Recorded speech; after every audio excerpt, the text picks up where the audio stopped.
This hour, the storm inching closer and closer to land. Hurricane Milton is now 100 miles off the coast of Tampa on Florida's west coast, expected to make landfall within hours. Tropical storm force winds from Milton have begun lashing Florida's west coast. And right now, the entire state is experiencing a tornado outbreak, with twisters already touching down as far away as Palm Beach and Broward counties. In the center of the state, forecasters warning of more than a foot of rain, making Milton both an extreme wind and rain event.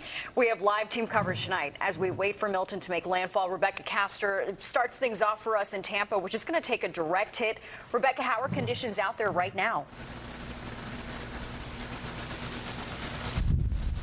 Yeah, so, hey, Natasha, it's going to be a rough night. The rain and wind here is starting to pick up. It's going to get worse as we get closer to Milton's landfall. And the hard reality is that some places along Florida's west coast, they're going to be unrecognizable tomorrow morning. I urge everyone in Hurricane Milton's path to follow all safety instructions. Milton is coming, and President Biden says the feds are ready. The president and vice president were briefed on Wednesday at the White House as FEMA ramps up its preparations. We have made available an unprecedented number of assets to deal with this crisis. We're going to continue to do so until the job is done. You can see here hurricane hunters getting a bumpy ride as they track the storm. Milton is expected to make landfall late Wednesday or early Thursday, but the effects are already being felt. The outer bands are bringing rain and high winds to some areas, and at least one tornado was reported in South Florida. We expect conditions to continue to deteriorate throughout this afternoon, so you all should be somewhere safe by now. But if you're not, you need to get there now. Thousands are now under evacuation orders, but some are choosing to stay. You just go out there and camp out somewhere and ride it out, or choose to stay and try to do the best you can. But most are following guidelines from local officials. There are shelters and temporary housing set up from Florida to the Carolinas.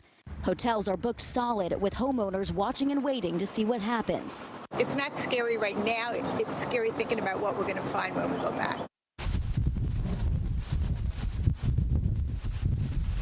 All four bridges crossing the Tampa Bay are now closed, but most people did evacuate, and the mayor of Tampa calls this the largest evacuation of the area that she's ever seen. Natasha, back to you. Becca, thank you so much. Well, Milton is yet to make landfall, and already multiple tornadoes have been spotted not too far from the storm. This is video from South Florida, Clewiston to be exact, which is located inland between Fort Myers and Palm Beach. And this one was spotted near the Florida Turnpike on Ochopee, which is southeast of Naples. A tornado watch has been issued for more than 20 Florida counties ahead of the storm. All right, a new advisory on Milton has just come in from the National Hurricane Center. Let's get right to Chief Meteorologist Nick Gregory with the information coming in right now. Nick, what are you seeing? Well, it's getting closer and closer now. You'll see 60 miles west-southwest of Sarasota, Florida. And again, still a very dangerous hurricane, but it is down to a Category 3 storm. And that's what the Hurricane Sarasota has been predicting all along.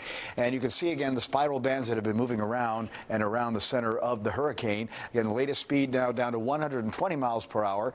Again, as Milton continues to advance northeast at about 17 miles per hour. So landfall will be later on this evening, and then it crosses the state as a Category 1 hurricane, and then kind of weakens as it heads out to sea. All right, let's take a look at what we have here as far as the radar. And you showed those tornadoes earlier. What's happening is these spiral bands come on shore, and again, you have this centrifugal force going on with these hurricanes. And once the hurricane gets closer to land, it interacts with the friction of the land and causes these tornadoes to occur. And these are supercell thunderstorms. You sort of see that little cluster right there. This is the one that caused the tornadoes and moved through southwest Florida and ultimately into the Palm Beach area too.